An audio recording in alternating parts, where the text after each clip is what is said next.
ताजनगरी आगरा में 1 अक्टूबर को police commissioner Agra के निर्देशन में प्रभारी परिवार परामर्श केंद्र इतुल चौधरी के नेतृत्व में पुलिस लाइन स्थित प्रशांत मेमोरियल हॉल में परिवार परामर्श के लिए काउंसलिंग की गई, जिसमें लगभग 135 जोड़ों को बुलाया गया था। ताजनगरी आगरा में पारिवारिक कलह एवं पति व ससुराली जनों द्वारा दहेज के लिए प्रताड़ित और मारपीट करना और अन्य तरह के उत्पीड़न आदि के आरोपों के संबंध में दिए गए प्रार्थना पत्रों को लेकर प्रभारी निरीक्षक परिवार परामर्श केंद्र की मदद से काउंसलरों ने दोनों पक्षों को सुना। काउंसलिंग के दौरान पति पत्नी को सुना गया और जो पक्ष एक दूसरे के साथ रहने को तैयार हो गए उन्हें हंसी खुशी घर भेजा गया। परिवार परामर्श केंद्र में जो मामले आए उसमें सबसे ज्यादा झगड़ा, मारपीट आदि शराब की वजह से हुए हैं। सभी मामलों का विवरण कुछ इस प्रकार है। काउंसलिंग के लिए बुलाए गए कुल जोड़ों की संख्या 135 रही, जिनमें से 50 जोड़े उपस्थित रहे।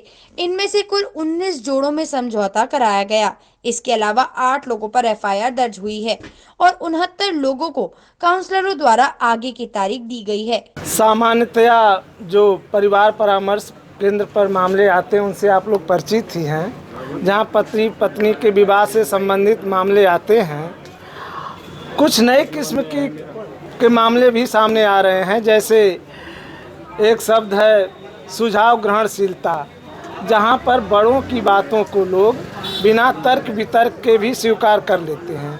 इसी तरह से परिवार से संबंधित मामले भी आ रहे हैं, जहां पर किसी लड़की की शादी होती है तो अपने पेरेंट्स, माता पिता या दादा दादी की बातों को बिना तर्क के ही स्वीकार कर लेती है और इस कारण से भी उनका परिवार जो है टूटने लगता है। एक केस ऐसा आया था जिसमें एक लड़की का घर इसलिए नहीं बस पा रहा था कि उसकी दादी कुछ उससे विभिन्न मत रखती थी।